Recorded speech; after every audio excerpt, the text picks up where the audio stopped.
السلام علیکم ویورز، شروع کرتے ہیں آج کے ایپیسوڈ۔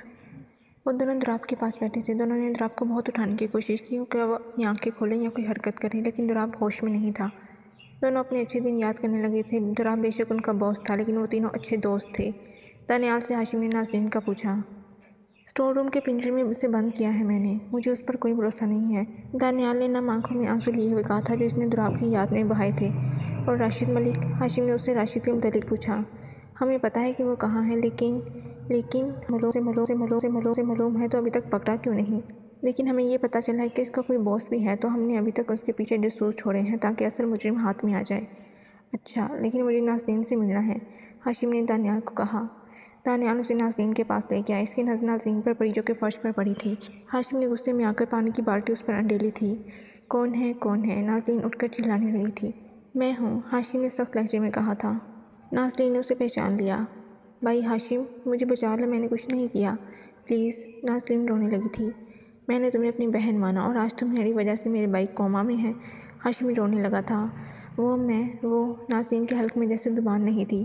دل تو کر رہا ہے تجھے جان سے مار دوں، ہاشم نے غصے میں کہا۔ نازنین خاموش رہی۔ کیوں کیا ایسا؟ ہاشم نے اس کا جائزہ لیا۔ پاپا کو بچانے کے لیے، اس کی آہستہ سی آواز نکلی تھی۔ پاپا، تمہیں پتہ ہے تمہارے پاپا نے آج تک کتنے لوگوں کی جان لی ہے؟ اتنے سارے معصوم گارڈز کو مار دیا تمہارے پاپا نے، ہاشم نے نازنین سے تنگ آ کر چیخ کر کہا تھا۔ نہیں، یہ نہیں ہو سکتا۔ یہ سن کر ہی نازنین کانپنے لگی تھی۔ ایسا ہی ہوا ہے، آریہ نے سارے گارڈز کو مار دیا ہے، ان کی بھی تو فیملی ہے، ہاشم نے اسے احساس دلایا۔ اور تمہیں پتہ ہے دوراب نے ایک دفعہ بھی ہمیں راشد ملک کو کوئی نقصان نہیں پہنچانے دیا، حالانکہ وہ جانتا تھا کہ اس نے بم بلاسٹ کروایا تھا۔ ہاشم کی باتیں سن کر نازنین کی آنکھوں سے آنسو پھسلا تھا۔ نازنین، تمہیں ایسا لگتا ہے کہ تمہاری لائف ہیل ہے، لیکن پتہ کیا، دوراب نے تم سے زیادہ برا سہا ہے، ہاشم نے اسے کہا۔ مطلب؟ نازنین چونکی۔ ہاں، آج میں تمہیں دوراب کا پاسٹ بتاتا ہوں۔ یہ بات تب کی ہے جب دوراب 12 سال کا تھا۔ نازنین خاموش رہی جب وہ اسے بتاتا گیا۔ پاپا تھینک یو، یہ سائیکل بہت اچھی ہے، چھوٹے سے دوراب نے اپنے پاپا کو خوشی سے کہا تھا۔ خوش ہونا اب، دوراب کے باپ نے اسے کہا۔ وہ بچہ خوشی اچھلنے لگا تھا۔ اتنے میں دوراب کی ماں کی آواز آئی جو کہ لنچ کے لیے بلا رہی تھی۔ ایک رات دوراب اپنی ویڈیو گیم کھیل رہا تھا جب اچانک ہی اس نے شوٹنگ کی آواز سنی۔ وہ سیڑھیوں سے نیچے گیا، جب دیکھا تو اس کا باپ فون سے لت پت تھا۔ پاپا اٹھے نا۔ دوراب نے اٹھانے کی کوشش کی لیکن وہ مر چکا تھا، جب اچانک اس کی ماں وہاں داخل ہوئی جس کے ہاتھ میں گن تھی۔ ماما؟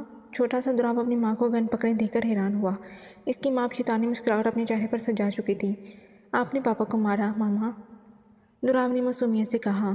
ہاں، کیونکہ میں الطاف سے محبت کرتی ہوں۔ اسی وقت الطاف نمودار ہوا تھا۔ الطاف، اب اس دوراب کا کیا کرنا ہے؟ اس کی ماں نے اپنے محبوب سے کہا، جسے سن کر اس چھوٹے سے بچے کا غصہ بڑھا تھا۔ میں آپ دونوں کو مار دوں گا، اس نے اپنے سے 5 فٹ بڑے 2 لوگوں کو کہا۔ یہ سن کر الطاف نے اسے ایک تھپڑ لگایا تھا۔ مجھے پتہ ہے کیا کرنا ہے، اسے مارکیٹ میں بیچ دیتے ہیں۔ اپنا شیطانی آئیڈیا اس نے نتاشا یعنی دوراب کی ماں کو دیا۔ اسے یہ آئیڈیا بہت پسند آیا تھا۔ ان دونوں نے دوراب کو ایک غلیظ انسان کو بیچا تھا۔ ماما، آپ تو میری ماما ہو، پلیز مجھے بچا لیں، دوراب نے اپنی ماں سے آخری مرتبہ التجا کی تھی۔ پلیز مجھے چھوڑو، میں اپنی نئی زندگی کی شروعات کرنا چاہتی ہوں۔ نتاشا نے دوراب کو خود سے دور کیا۔ اس چھوٹے بچے کی آنکھیں بھر آئی تھیں۔ الطاف نے اسے ایسے انسان کو بیچا تھا جو لڑکوں کے ساتھ برا سلوک کرتے تھے، ان کا ریپ کر کے انہیں آگے بیچ دیتے تھے۔ دوراب کو روم میں لے جایا گیا۔ ساری رات وہ رویا تھا۔ جب وہ ہم جنس پرنس روم میں داخل ہوا تھا اور دوراب کے ساتھ اس نے تشدد کیا تھا، دوراب بہت چیخا چلایا تھا، لیکن اس وقت اس بچے کی روداد سننے کا کوئی بھی نہیں آیا تھا۔ تقریباً 3 مہینے تک وہ اس تشدد کا نشانہ بنا تھا۔ جب وہ منع کرتا تو اسے جانوروں کی طرح مارا پیٹا جاتا۔ وہ ٹوٹ چکا تھا اور ایک لفظ بھی نہ بولتا۔ ایک دن اس نے دیکھا کہ 2 اور لڑکوں کو اس جگہ لایا گیا ہے۔ دوراب نے اس وقت ہمت جوڑی تھی، اور وہ لڑکے کوئی اور نہیں بلکہ دانیال اور ہاشم تھے۔ اسی روم میں لائے گئے تھے جہاں دوراب تھا۔ تم سب ادھر کیسے آئے؟ دوراب نے ان دونوں سے سوال کیا۔ انہوں نے ہم دونوں کو اغوا کیا ہے اور ہمارے پیرنٹس کو مار دیا ہے، دانیال نے روتے ہوئے کہا تھا۔ 2 مرد اتنے میں روم میں داخل ہوئے۔ ان 3 میں سے کسی ایک کو بھی سلیکٹ کر لو، باس نے اپنے ساتھ والے سے کہا، جس پر ساتھ والا انسان تینوں کو ہوس پرست نظروں سے دیکھنے لگا تھا۔ دانیال اور ہاشم کو بچانے کے لیے ایک بار پھر دوراب نے اپنی قربانی دی تھی۔ ہاں نازنین، اس دن دوراب نے خود وہ سب کچھ سہا اور ہم دونوں کو بچا لیا۔ نازنین کی اونچا اونچا رونے کی آوازیں پورے اسٹور روم سے آ رہی تھیں۔ ہاشم نے اسے دوراب کا پاسٹ بتایا تھا اور پھر اس کے بعد ہاشم اسے باقی کی بات بتانے لگا۔ اگلے دن ہم تینوں نے مل کر ان سب کا کام تمام کیا تھا اور مار ڈالا تھا۔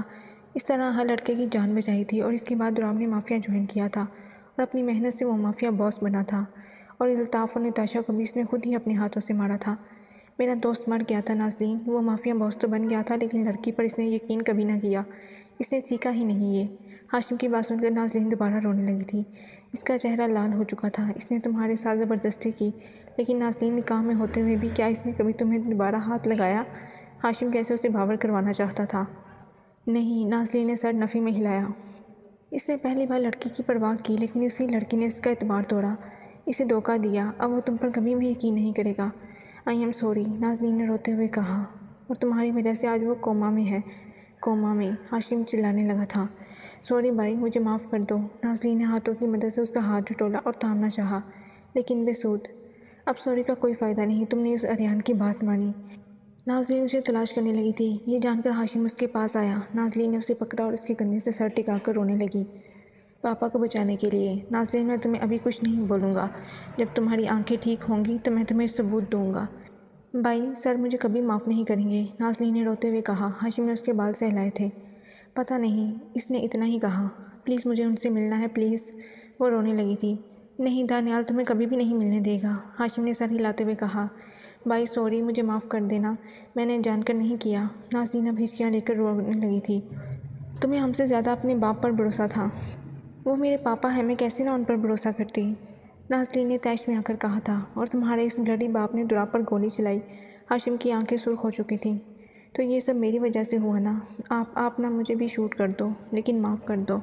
وہ اونچا اونچا رونے لگی تھی۔ میں تمہارے باپ جیسا نہیں ہوں اور تمہیں تو دوراب ہی سزا دے گا، ہاشم نے سخت آواز سے کہا۔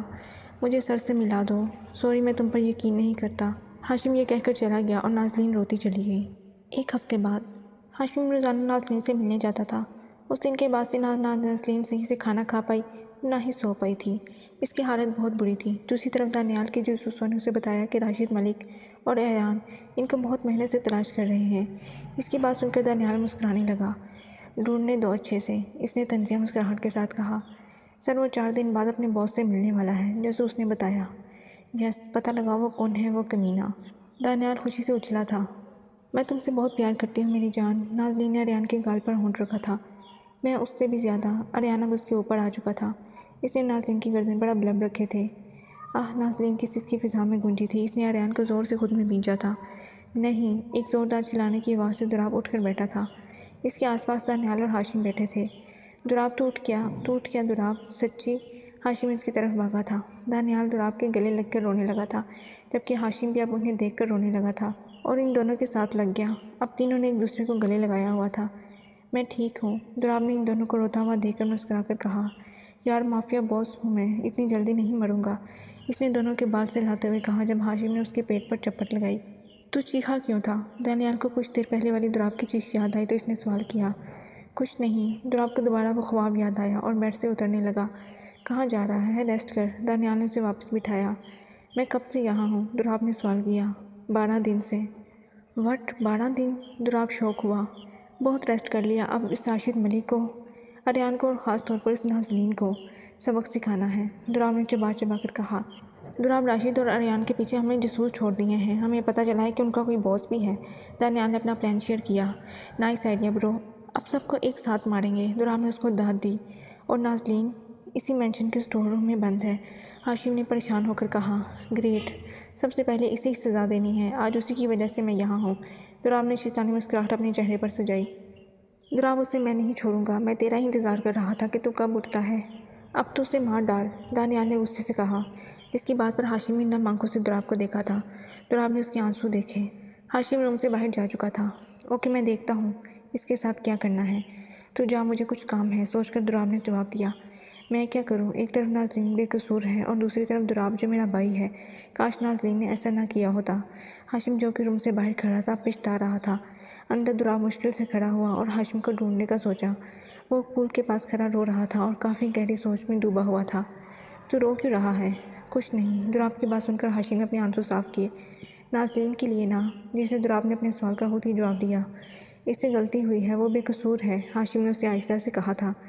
سو غلطی ہوئی ہے تو اس کی سزا بھی بنتی ہے نا، دوراب نے اونچی آواز میں غصے سے کہا۔ میں کچھ نہیں کہوں گا، آئی ٹرسٹ یو، دوراب تو جو کرے گا بہتر ہی ہوگا، ہاشم نے کہا۔ تھینکس، دوراب نے ہنس کر اسے گلے لگایا تھا۔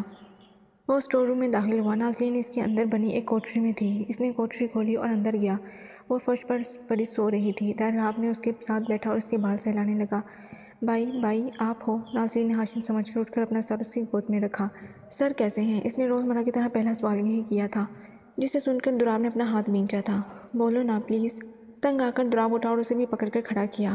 مسز دراب، یہ درندہ واپس آ گیا ہے، اس نے چبا چبا کر اپنے لفظ ادا کیے تھے۔ ناظرین جھٹکا لگنے کے باعث تھوڑا پیچھے ہٹی۔ سر، اور مسکرانے لگی۔ ہاں، یہ درندہ واپس آ گیا ہے، اب تم تو گئی۔ دراب نے اس کے بال اپنی مٹھی میں جکڑے تھے اور دروازہ بند کر کے وہاں سے نکل گیا۔ مجھے معلوم ہے آپ مجھے نقصان نہیں پہنچائیں گے، آنسو پیتے ہوئے اس نے یقین سے کہا تھا۔ دراب یار آرام سے بیٹھ جا، ابھی تو صحیح طرح سے ٹھیک نہیں ہوا، دانیال نے اسے کہا۔ یار میں ٹھیک ہوں پلیز۔ دراب کو ڈاکٹر کے آنے کا سن کر کوفت محسوس ہوئی تھی، جب ہی تنگ آ کر اٹھ رہا تھا۔ نہیں، ڈاکٹر آ رہی ہے اور تجھے چیک بھی کرے گی، دانیال نے اپنا بیان دیا، جس پر دراب نے اپنے گھٹنے ٹیکے تھے اور اس کے پاس کوئی چارہ بھی نہیں تھا۔ ڈاکٹر نے آ کر دراب کا معائنہ کیا۔ یہ اب ٹھیک ہے۔ ڈاکٹر کی بات سن کر دونوں خوش ہو گئے تھے۔ بس کچھ دنوں تک یہ دوائی کھانی ہے۔ ڈاکٹر نے دانیال کو پرچی دی اور دانیال وہ دوائی لینے کے لیے فوراً وہاں سے چلا گیا۔ اوکے، اب میں چلتا ہوں، ڈاکٹر جانے لگا۔ 1 منٹ، مجھے آپ سے ایک کام ہے۔ دراب کی بات سن کر ڈاکٹر رکا۔ جی؟ ڈاکٹر مجھے دنیا کا بیسٹ آئی اسپیشلسٹ چاہیے، کسی کا ٹریٹمنٹ کرنا ہے، دراب نے جوش سے کہا تھا۔ اوکے، میں بھیج دوں گا، ڈاکٹر یہ کہہ کر وہاں سے چلا گیا۔